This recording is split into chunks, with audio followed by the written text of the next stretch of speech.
Hello, everybody, and welcome to all our viewers worldwide that today gathered to listen to our webcast, Smartphone SoC Market, a $38 billion battleground requiring leading-edge technology, powered by your development and System Plus Consulting.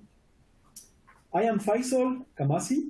I'm Senior Global Sales Support and Coordination Manager for your development. Before we get started, here is how our webcast will occur. Let me introduce you to our speakers.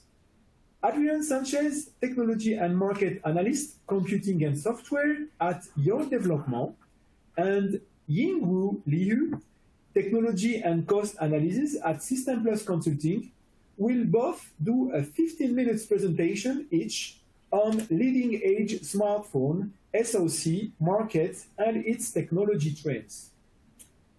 We will finish with a Q&A session of about 5 minutes per speaker.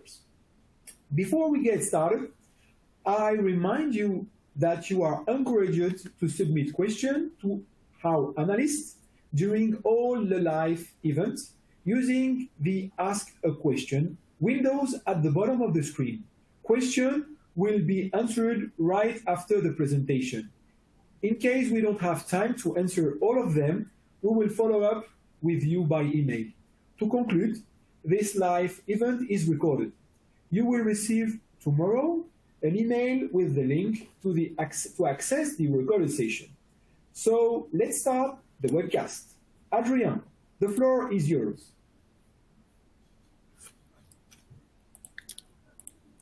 Hello everyone, and thank you for attending to this webcast. Thank you, Faisal, for this kind introduction. In this first part, I will talk about smartphone processors. I will set up the context, describe some general market trends. I will talk about AI integration, and I will give a description of the ecosystem and describe some dynamics which are associated. So in the last 20 years, the mobile market evolution was very dynamic. Many things happen, from simple features phone, which were mainly used for sending text messages and having calls, up to the technological jewel that we have today, which are real extension of most person today and which have a real extension of their capabilities. Among the key milestones which occurred in the last 20 years, we can talk about the arrival in 2007 of iPhones, which were the first smartphone and which were really starting the dynamics of the strong evolution of the smartphone markets. But we can also mention in 2017 the introduction in the iPhone X of AI capabilities, which in order to do in real time facial biometric authentication through Face ID. And more generally, we can highlight that the smartphone market is the first large volume market which shows the arrival of application processors, where many units are gathered into one single processor, application processors. It's including CPU unit, GPU unit, digital signal processor, connectivity, vision processing unit, image signal processing unit, and now AI units. AI just arrived in this market, and more generally, the large volume of the smartphone shipments, which is above 1 billion units since 2013, and which is now stabilizing somewhere between 1.2 billion units and 1.5 billion units, enable to introduce in this smartphone the most of the new technologies which are arriving for processors, which are for edge processors. So we are not talking here about the innovation which are arriving into data center, but about more innovation which are happening in the processor markets at the edge. The economy of scale which are enabled by this large volume shipment, enable to introduce, for instance, all the new technology node processors which have been introduced, 7 nanometers, 5 nanometers, and soon 4 nanometers, will have been introduced with this for processors targeting this smartphone market. Now let's talk a bit more about artificial intelligence into smartphone. So one of the key application is biometric authentication. That's the one which was the first to arrive into this smartphone market. It's enabled to have a secure authentication to unlock the phone, but also to authenticate through some banking application in order to enable secure transaction. It also can be used. We can use facial recognition technology, facial tracking technology for some more entertainment purpose. For instance, the use of Bitmojis, which enable to have a video with an avatar of your face in real time. Another application is improving photography and enhancing videos.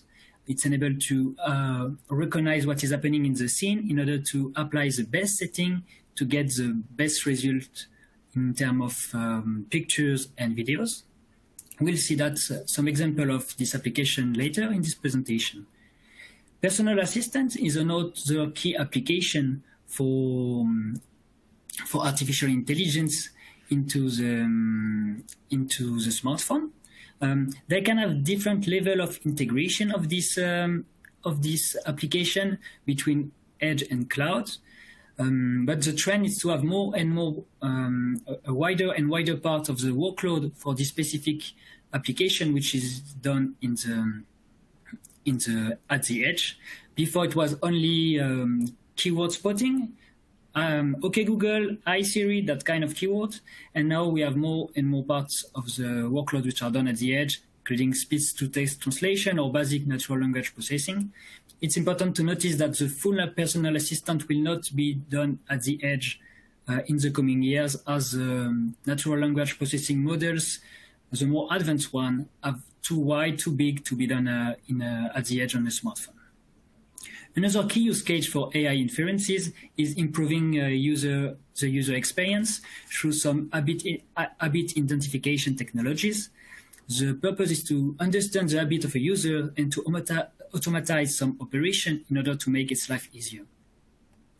Augmented reality is another key application. It can be done in the context of gaming use cases, tourism. For instance, you can do translation in context to understand some words which are written in another language. You can do also augmented shopping by having new information on the product that you can see in real time. But another kind of application of augmented reality is also to provide support to visually impaired persons. It can be a key way for them to understand in their surrounding and what is happening around them. Another application is understanding health condition. It can be done through rare event detection or recommendation generation technologies to, for instance, raise some alerts when you should see a doctor, for instance, or in a sport activity training context, give some recommendation of practice. Here we are talking mainly about artificial intelligence inferences, which are done at the edge, but not about the training, which is today still mostly done in the cloud or in data centers for most of the use cases. So let's talk a bit more specifically about AI for camera. It is the most widespread use case in smartphone because each time that you are taking a photography with a recent smartphone, it is using several AI algorithms. The main reason behind that is you can have many settings when you are taking pictures, and most of the people which are using it are not professional. So AI algorithm and making AI inferences is a very good way to get automatically the best setting according to the different conditions. For instance, face detection capability, enabled to detect faces, to optimize white balance and exposure, to get the best portrait photographies. Semantic segmentation, enabled to understand the different components in a picture, where is the landscape, where are the people, in order to apply the best setting for each part of the picture. Low light environment detection, enabled to optimize the setting and to remove the blurriness which can happen in that kind of situation. Having very good AI algorithm is a very good way to improve the quality of the photography, and it is why today Google Pixel smartphones have a very good reputation for taking good pictures. They can leverage their very strong knowledge and their very strong database of pictures in order to train their algorithm and to provide a very good camera services through their smartphone. So we talk a lot about AI use cases in smartphone, but let's see what it means in terms of hardware.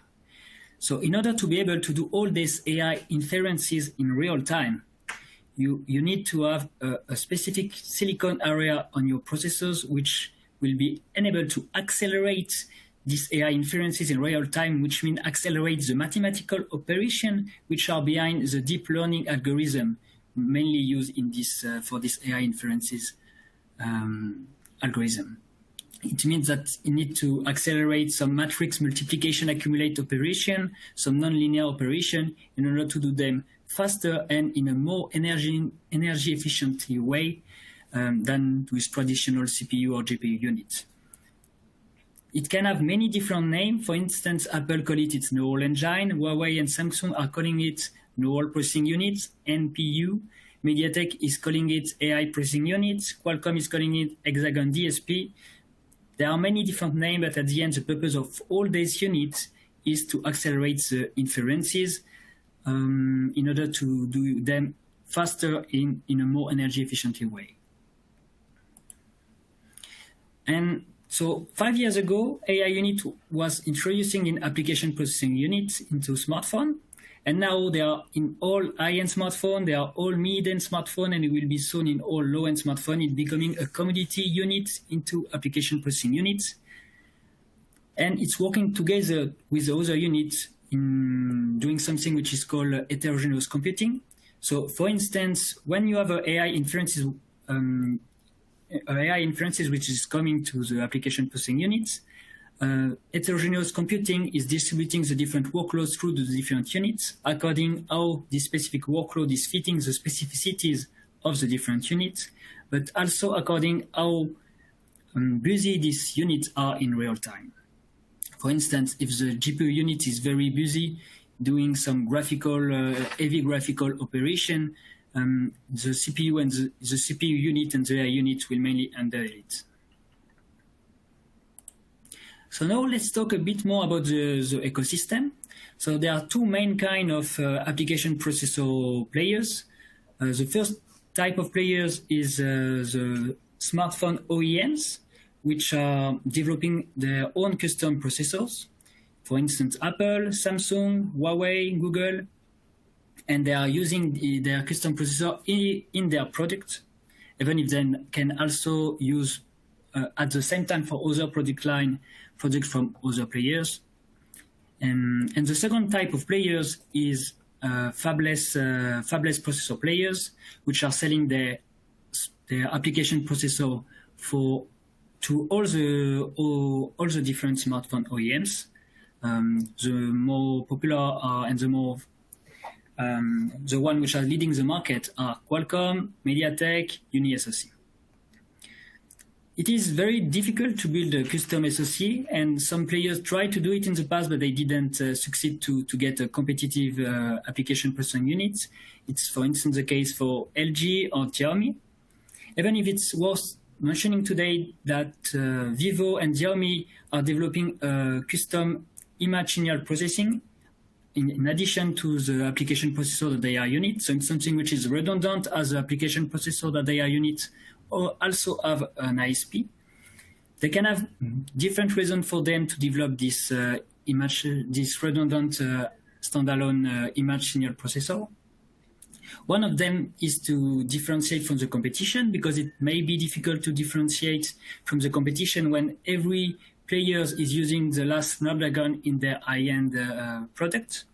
But another reason may be to start to develop internal design competencies in order to be able to develop in the future a full custom SoC. And it is what Google did actually. They didn't release from scratch in 2021 Google Tensor SoC. They start in 2017 by introducing the Pixel Visual Core, which was an ISP. And in 2019, they introduced the Pixel Neural Core, which was a combination between an ISP and AI unit, which are aiming to accelerate imaging inferences. In this Pixel 4, there was also a processor from Knowles, which were accelerating audio AI inferences. In 2020, with the Pixel 1, only the Snapdragon 765 was present, and the AI unit inside was doing all the AI function into the smartphone. And in 2021, in October, Google released its Pixel 6 with the Google Tensor SoC inside, which is including a custom IP for the ISPs, a custom IP for the AI acceleration, and we do some licensing with IP from ARM, from the CPU, for instance, with some Cortex cores inside, and also the Mali GPU from ARM too. So in order to conclude this first part with an overview of the main players of application processors, you can find here the main players. So you can see that it's a very consolidated market with few players. You can also see that it's a $29 billion market. 65% of the market is owned by fabless processor players, and 35% of the market is owned by smartphone OEMs. And among the recent dynamic, we can mention that MediaTek is strongly have a very nice dynamic with a nice growth. It's today the first processor in terms of units, but as Qualcomm own a bigger market share for the high-end segment, Qualcomm still have the first ranking in revenue.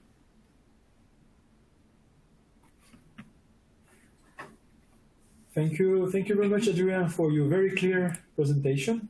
Let's continue the webcast. Now, Ying, it's your turn. Hello, everyone. Nice to talk to you here. My name is Ying.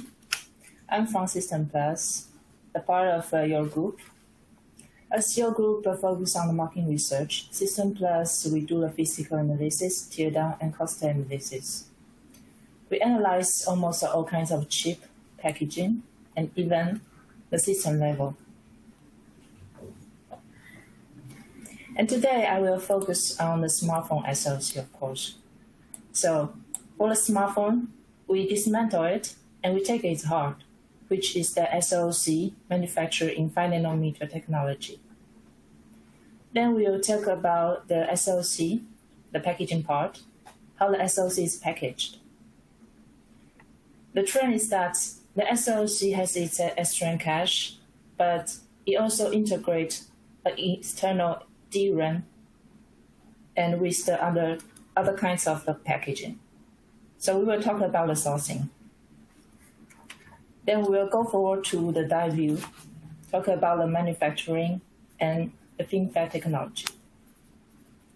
Then we will take a look at the chip architecture, the very interesting IP design part.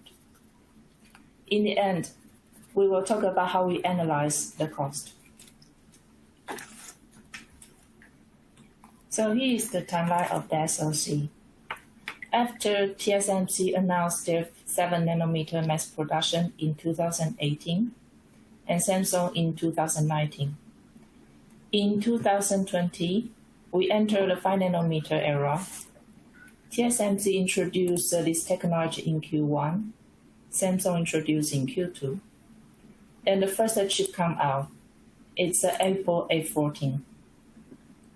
HiSilicon, the R&D center of Huawei, they announced the Kirin 9000 after. One of our strongest player, Qualcomm, they announced the famous Snapdragon 888 in the end of 2020. And at the beginning of the 2021, Samsung announced Exynos 2100. In the same year, Apple published the A15, which is manufactured in the same technology. There's a very interesting player, Google. This software giant, they begin to play this game by introducing the Tensor SoC. Although we already entered the 4 nanometer era this year, but it seems like the 5 nanometer era is still ongoing. We still have some manufacturer that develop the SoC based on this technology for their new smartphone models. Anyway, today we will focus on this 5 SoC. The HiSilicon Kirin 9000, which support the Huawei Mate 40 Pro, and part of the Huawei P50 Pro. The Qualcomm Snapdragon 888, which support several smartphone models from different manufacturers. The Samsung Exynos 2100 supports the Samsung Galaxy S21 series. And Apple A15, which only support iPhone 13 series. And the final one is the Google Tensor SoC, which supports the Google Pixel 6. From the component size, we can see that the components are all around 200 millimeters square. Only A15, a little bit larger, it reached to 223 millimeters. So you might be curious that why some marking on the SoC is not corresponds to the manufacturer.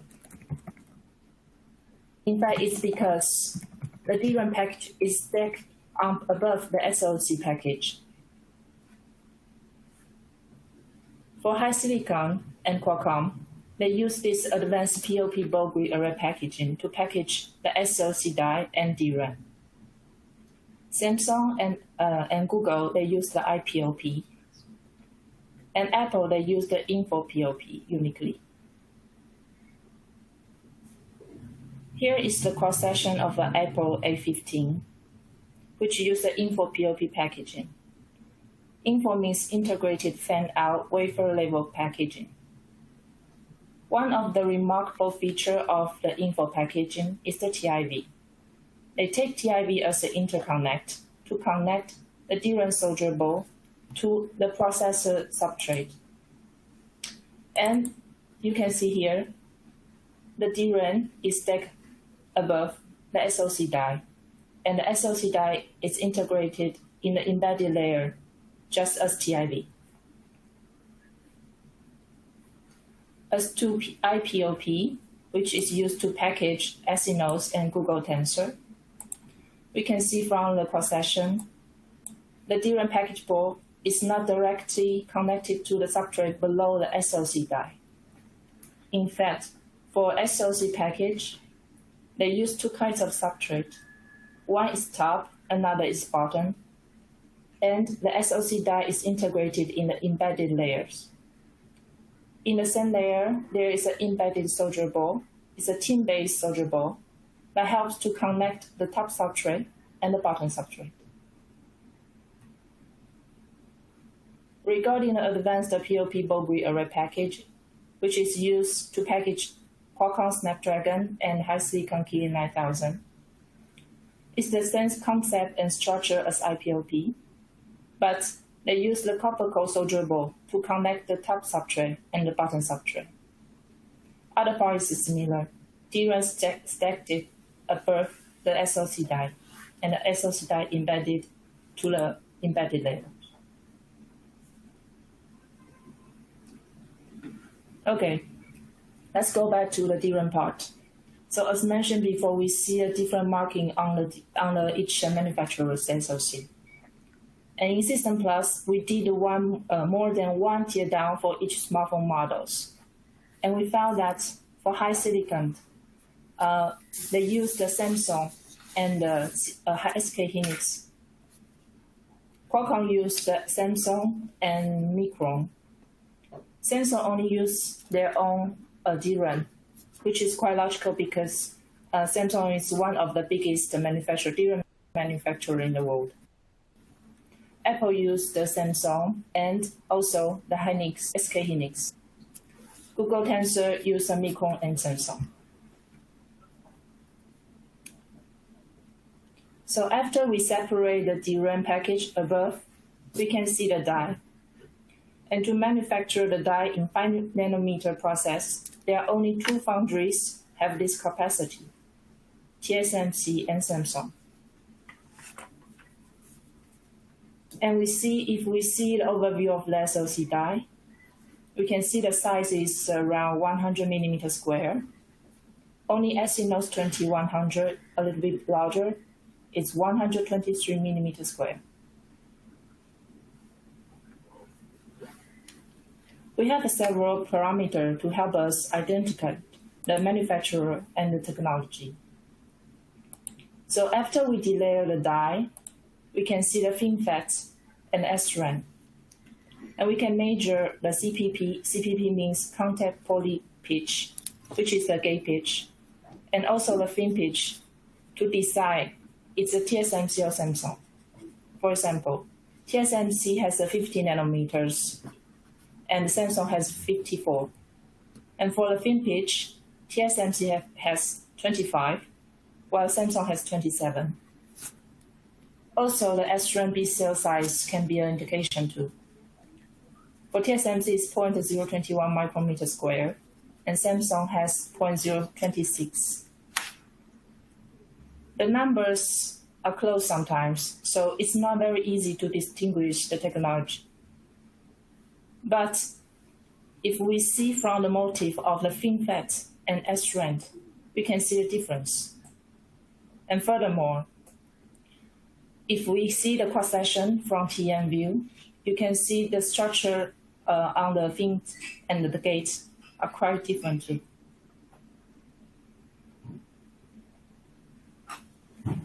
Another feature of die that excites our curiosity is the chip architecture. So from this table, you can see that only Apple has the 6 CPU, but it doesn't mean that A15 has better performance. In fact, Apple developed their own CPU based on architecture. Qualcomm do the same, called Quro 680. And HiSilicon, Samsung, Google, they use the ARM CPU directly.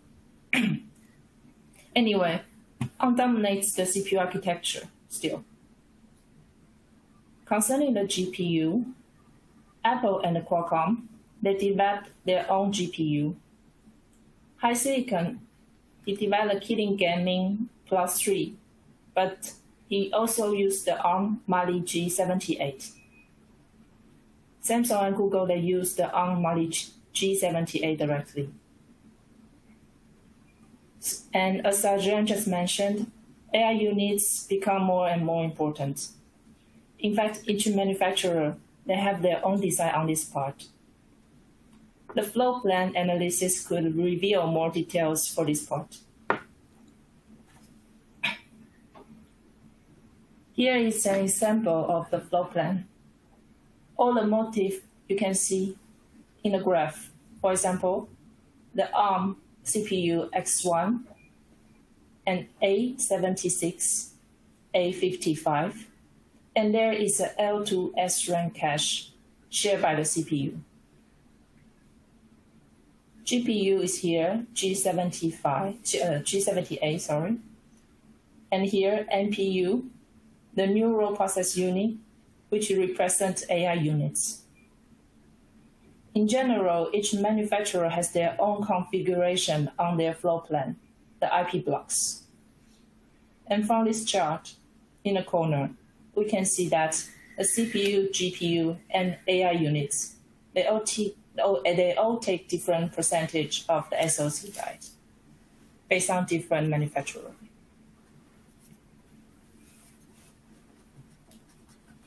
Another important point to analyze the by system loss is the cost of the components. The component cost consists SoC die and packaging and final test. To be more specific, the SoC die cost includes the front-end cost. The front-end cost means the wafer cost. And from the wafer to the die, the wafer needs to pass the probe test and several back-end process. And from all this kind of process, it must have some yield loss, which is another critical parameter that we have to consider. And for the packaging cost, we can break down into substrate cost, clean room, equipment, consumable, labor, and the yield cost. And for the substrate, for the packaging, it's the substrate that dominates the cost. And for the SoC die, it's a wafer front-end cost. It's around 76%.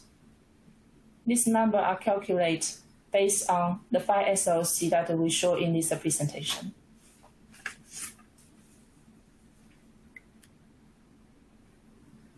Okay.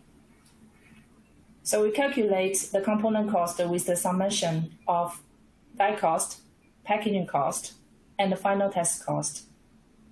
Here I add the DRAM price, but just for your information, the DRAM price, we didn't consider the discount between the manufacturer and the supplier. So the real price could be lower. But in brief, here we can have an idea that the die and DRAM accounts for the most part of the cost.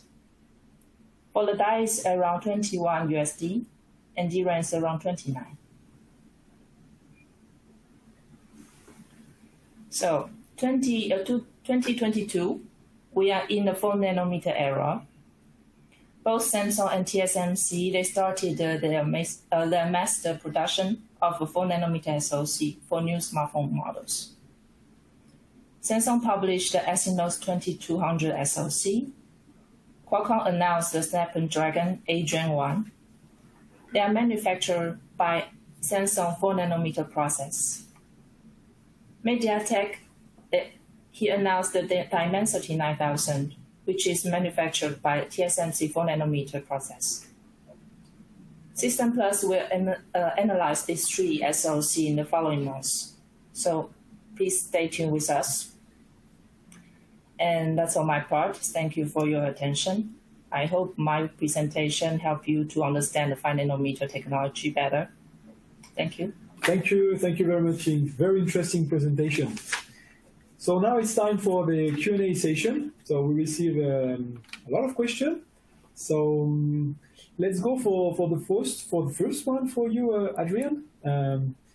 What are the reasons that are pushing smartphone OEMs to develop a custom SoC?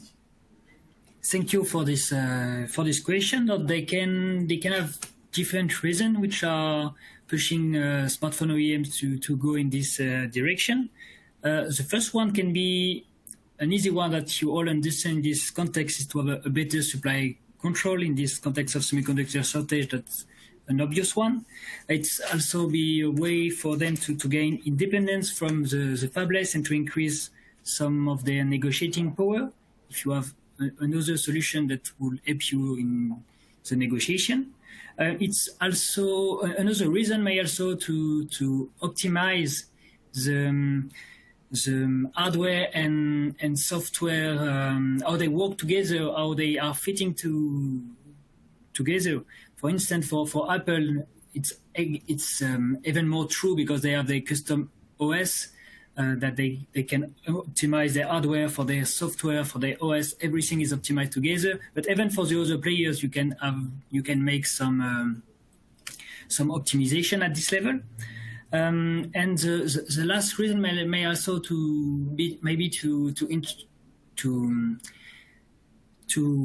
increase the liberty in the way that they can introduce AI in the way that they want. They can have a custom IP to run and accelerate AI inferences, which is exactly fitting the AI algorithm that they develop, and they can have a real competitive advantage on this very competitive market versus their competitors, which will have chosen another way, which is maybe less efficient for the key asset which are brought by AI. Okay, very clear. Thank you, Adrian. Ying, we have a question for you. MediaTek is one of the biggest smartphone chip manufacturers. Why do you analyze this chip?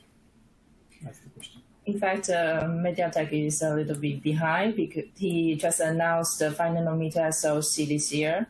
But at the same time, he announced the 4 nanometer for the Dimensity 9000. So our priority, of course, is to analyze this chip. But if you are interested in the MediaTek 5 nanometer technology, don't hesitate to contact us. Here. Adrian, that will be another one for you. Why does AI need to be computed at the edge and not in the cloud? That's a good one too. Rely on which kind of AI we are talking. For the training, it's still done in the cloud in data centers because it's a very heavy process which rely to and need to have a vast amount of data to do the training. But for the inferences, there are many reasons which are mainly pushing most of the players to try to do as much as possible at the edge. First one can be low latency. If you need low latency, it's faster if you can directly do it at the edge rather than sending in the data centers and waiting the answer. There is also less risk of bandwidth saturation. And also you rely less on the connectivity. There is also, in terms of energy consumption, there is some asset if you succeed to do them at low power directly at the edge. That's just because sending the different information through to the cloud it's a process which is consuming some energy. Data privacy, it's another asset.